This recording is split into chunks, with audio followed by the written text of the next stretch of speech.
Ele foi escritor, teólogo, compositor, reformador e talvez a figura religiosa mais conhecida do século XVI. Seu nome, Martinho Lutero. Foi prezado pelas multidões alemãs, porém insultado pelas autoridades da Igreja Romana. Filho de um mineiro rico, explorador de cobre, chegou a talvez ser o principal motivador do maior dos períodos religiosos, sociais, políticos da história europeia. A Reforma.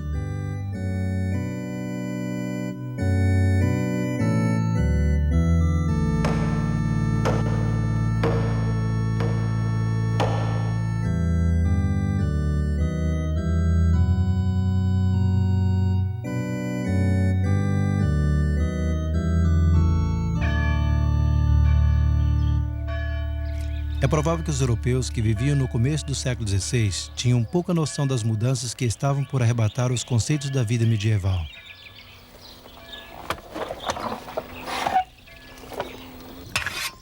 Calcula-se que 80% deles ainda cultivavam a terra do mesmo jeito que os fizeram seus antepassados por 1000 anos.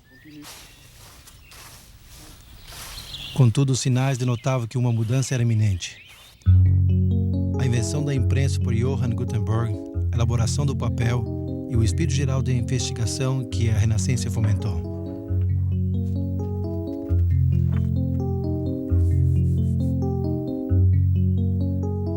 Até o ano 1450, a Europa possuía menos de 100 mil livros. Para o ano 1500, o número havia aumentado dramaticamente a 9 milhões. Uma das maiores consequências do trabalho de Gutenberg foi que a Bíblia cessou de ser o exclusivo domínio dos ricos e do clero.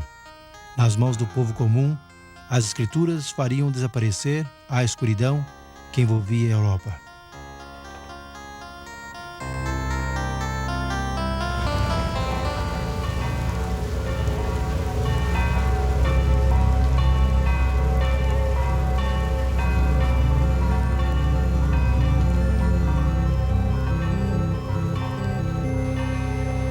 Elevando-se acima dos reis e seus súditos, encontrava-se a igreja medieval. Esta era o centro de influência de cada aldeia, cidade e corte no cristianismo. Mas apesar de todo o seu domínio sobre as pessoas, havia algo errado com esse sistema político-religioso.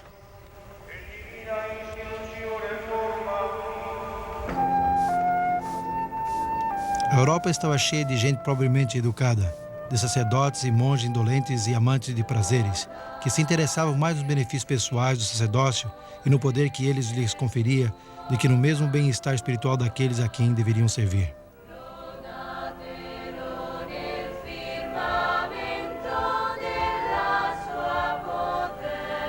Os bispos e abades rivalizavam com os reis na suntuosidade de suas residências. Os bispados, isto é, a região em que o bispo controlava, eram vendidos ao que melhor ofertava. De fato, a vida de muitos clérigos tinha chegado a ser um escândalo para a religião. Ensinava-se ao povo que se eles se confessassem em forma regular a um sacerdote, pagassem seus dízimos e ofertas, assistissem a uma missa, participassem em uma peregrinação a um santuário de um santo celebrado, ou realizassem algum ato de mortificação corporal, sua salvação estaria assegurada. Já no século XVI, a igreja havia se desviado da simplicidade, da humildade e do poder espiritual de suas raízes. Então, como foi que tudo mudou? Os primeiros cristãos partilharam as boas novas da vida, da morte, da ressurreição e ascensão de Jesus Cristo de Nazaré a todo o Império Romano. Eles enfatizaram que a salvação só se encontrava em Cristo e que era uma dádiva recebida pela graça de Deus por fé. Aqueles que lhe obedeciam eram uma parte de sua igreja. Mas logo essa igreja chegaria a ser um forte sobre-ataque. No princípio, a agressão veio da parte externa. Os imperadores romanos como Nero, Trajano e Diocleciano assassinaram milhares de cristãos por sua fé. Aqui no Coliseu, por exemplo, os cristãos foram lançados nas feras para serem despedaçados, enquanto a multidão aplaudia freneticamente.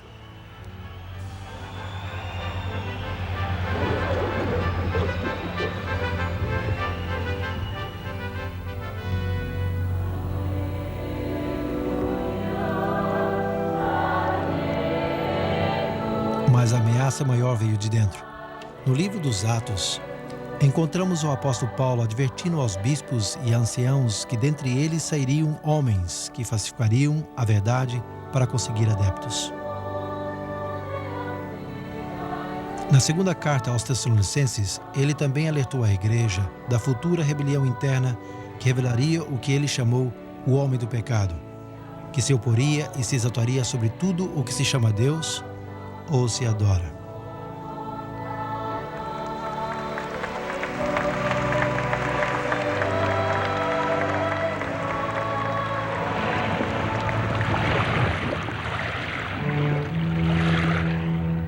As advertências de Paulo baseiam-se numa profecia do Velho Testamento.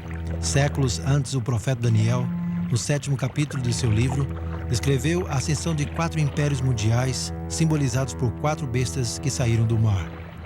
Um leão, um urso, um leopardo de 4 cabeças e uma 4ª besta horrível com 10 chifres. Ele contou como o 4º império seria o mais forte de todos, mas que seria dividido em 10 reinos menores. E desses 10 reinos menores, representados pelos 10 chifres na cabeça da 4ª besta, sairia outro chifre ou reino, que seria mais imponente que os outros. Este faria guerra contra o povo de Deus, levantaria blasfêmias contra o Altíssimo, e até pensaria em mudar os tempos predeterminados e a lei de Deus.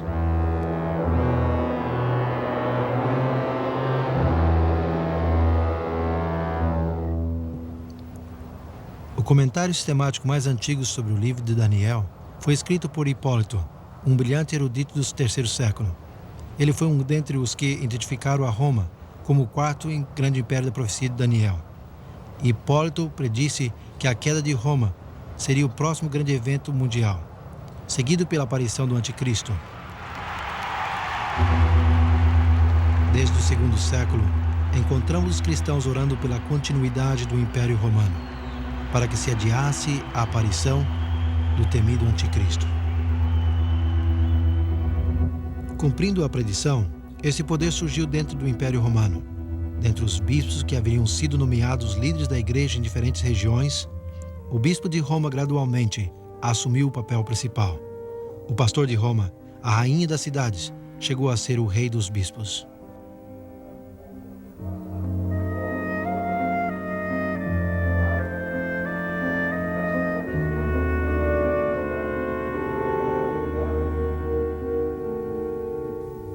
Quase ao mesmo tempo, o número de crenças e práticas que os apóstolos nunca haviam conhecido infiltraram-se na igreja. Introduziu-se a veneração aos anjos, aos santos e a adoração às imagens e relíquias. A observância do domingo, pouco a pouco, substituiu a do 7º dia, o sábado.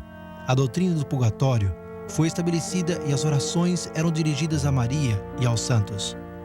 A igreja ensinava que o pão e o vinho da Santa Ceia eram o corpo e o sangue real de Cristo, fazendo da missa um sacrifício. A confissão dos pecados ao sacerdote tomou o lugar da oração simples e direta do crente a Deus para obter perdão. E a igreja somente outorgava perdão àqueles que tentavam expiar os seus pecados através de penitências.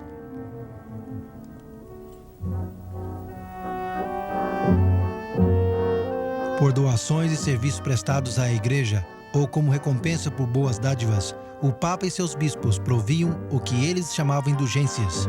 Essas podiam reduzir até eliminar o sofrimento dos pecadores no fogo do purgatório.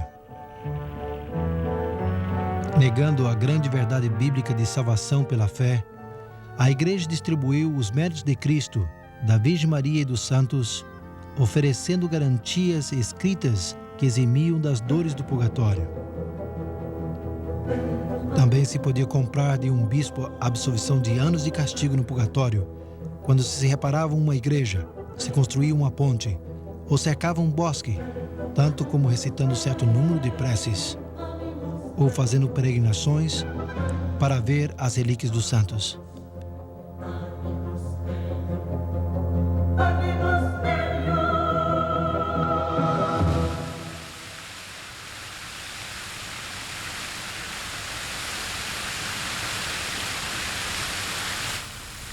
Pouco depois da eleição do Papa Leão X, Michelangelo apresentou-lhe com um desenho determinado da Basílica de São Pedro em Roma. E a venda de indulgências chegou a ser um meio atrativo para cobrir as enormes despesas desse empreendimento. Na Alemanha, o Papa encomendou as vendas ao persuasivo monge dominicano João Tetzel. A chegada de Tetzel à fronteira de Saxônia perto de Wittenberg em 1517 desencadearia os eventos que sacudiriam os mesmos fundamentos da Igreja de Roma.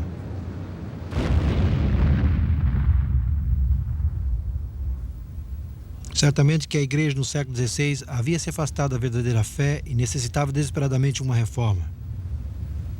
Mas isso requeria alguém que tivesse a coragem de enfrentar a organização eclesiástica mais poderosa que o mundo jamais conheceu. Martinho Lutero era exatamente esse homem.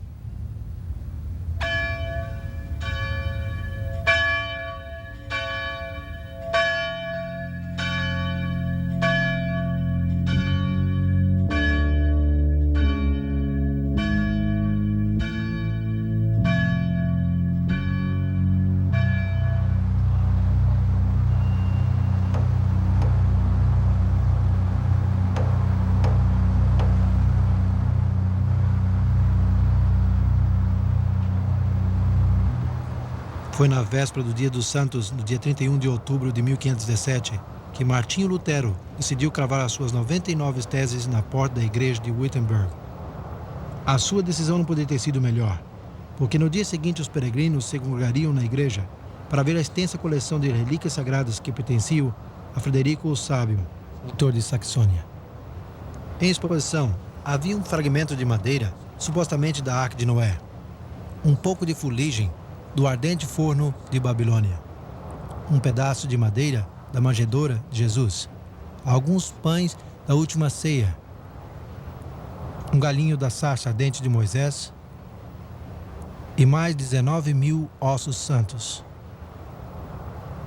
Mas o mais importante era que ver esses artefatos resultava em indulgências para a redução do purgatório até 1.902.202 anos e 270 dias.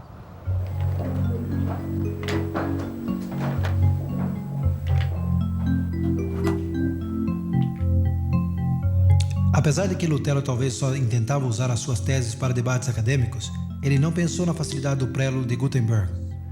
No espaço de 2 semanas, as suas teses contra as indulgências, a proclamação do poder papal, foram lidas por toda a Alemanha. Em poucos meses, todos os cristãos conheciam seus escritos.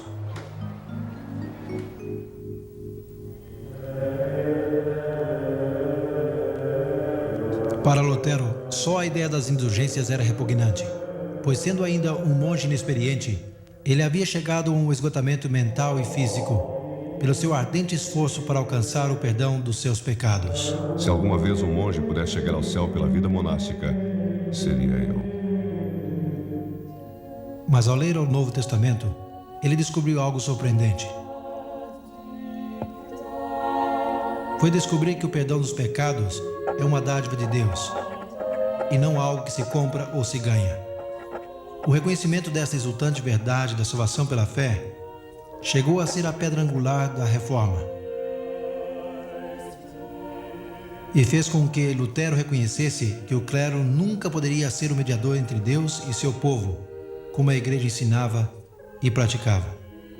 De onde emanaram essas convicções? Não foi por decreto dos papas ou concílios, senão pelo estudo da sola Escritura, da Escritura somente. No entanto, a autoridade papal deu pouco mérito às crenças desse diabo vestido de monge. Ele foi excomungado em junho de 1520 e os seus escritos foram condenados ao fogo.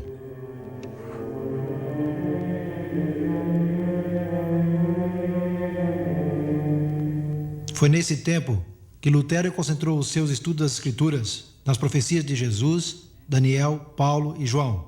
Com respeito à ascensão do Anticristo, os capítulos 7 e 8 de Daniel e a descrição de Paulo sobre o homem do pecado, em 2 Tessalonicenses 2, receberam atenção especial. Logo em 1521, Lutero produziu sua primeira obra escrita relacionada com a profecia. Os fundamentos da reforma tinham que estar firmemente ancorados na verdade profética. Ao identificar o Papa como anticristo em 1521, Lutero uniu a sua voz à de muitos ilustres eruditos da Bíblia que existiram antes dele. Homens como o pregador John Millet, que 150 anos antes havia cravado um cartaz à porta da antiga Catedral de São Pedro em Roma, declarando que o anticristo já havia tomado seu lugar na igreja. Poucas coisas neste mundo são mais poderosas que a verdade profética em tempo de cumprir-se. Sendo fortalecido pelas profecias de Daniel, Lutero estava agora preparado para a sua hora mais brilhante. Ao fim de março de 1521, ele recebeu uma citação do novo imperador do Sacro Império Romano Carlos V para comparecer diante dele na dieta ou parlamento que se convocaria na cidade alemã de Worms. Sentado com os 3 de seus amigos sobre a palha de uma carruagem emprestada, ele entrou na cidade onde a multidão deu-lhe as boas-vindas. Me pergunto como o tivessem tratado hoje. A audiência tomaria lugar num local perto da grande catedral. O que uma vez foi um majestoso edifício já não existe. Mais de 400 anos atrás era uma estrutura magnífica para essa assembleia. Hoje só existe um jardim, mas o lugar foi marcado por esta placa.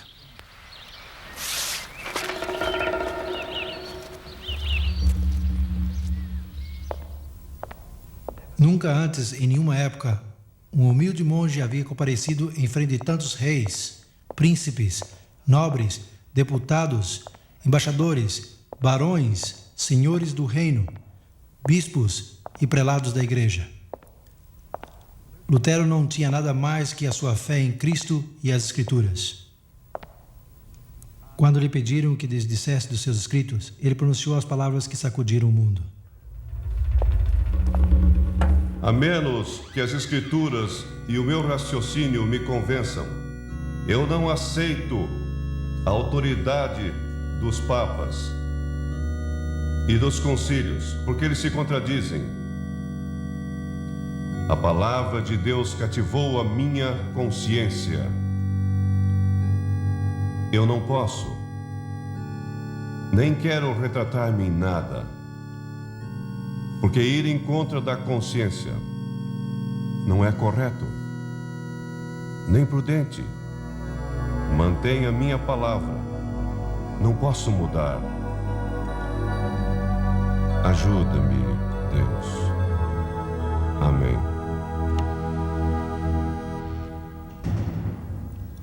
Um só monge contra a antiga e quase universal opinião da humanidade, mas essa consciência, cativada pela palavra de Deus, jaz no coração da reforma da igreja.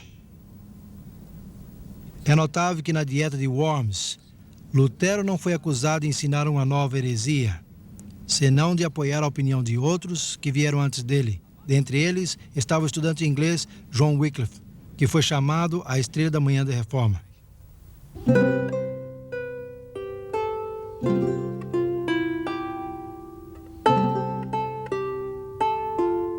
Wycliffe dedicou-se ao estudo da verdade conforme ele encontrou nas escrituras em latim. Ao ser nomeado mestre da Universidade de Balliol, em Oxford, ele muitas vezes pregava na faculdade e foi-lhe dado o título de doutor do Evangelho. No seu estudo sobre Daniel, ele também identificou o sistema papal como um anticristo. Mas os seus comentários contra o clero fizeram com que fosse despedido de Oxford. Para a surpresa dos bispos ingleses, isso não diminuiu a sua influência. Como reitor aqui em Lutterworth, Leicestershire, ele continuou convidando ao bispo, ao clero, à nobreza para reformar a igreja. A maior contribuição de Wycliffe foi talvez a supervisão da primeira tradução da Bíblia para o vernáculo inglês. Isso formou o fundamento para a reforma que se seguiu e acendeu uma luz na Inglaterra que jamais se apagaria.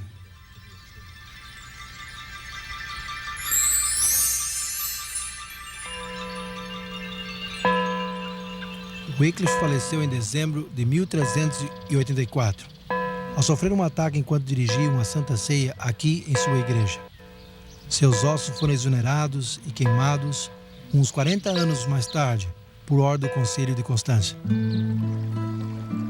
As suas cinzas foram então lançadas nesse riacho, chamado Swift, que deságua no rio Avon.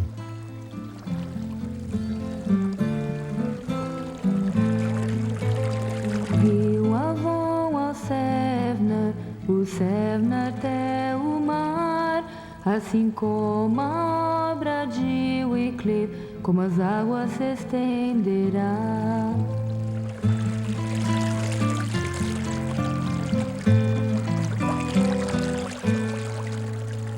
Um dos que foram influenciados pelo ensino de Wycliffe foi o reformador tcheco John Hus. Assim como Wycliffe, Hus indicava que o povo de Deus não está confinado às decisões dos concílios, pois estes estavam em conflito com as leis de Cristo. Para Hus, a Bíblia era a autoridade suprema. Em 1412, ele foi posto sob a interdição do rei. Hus declarou que isso aconteceu-lhe por ter pregado a Cristo e o Evangelho e ter exposto o anticristo.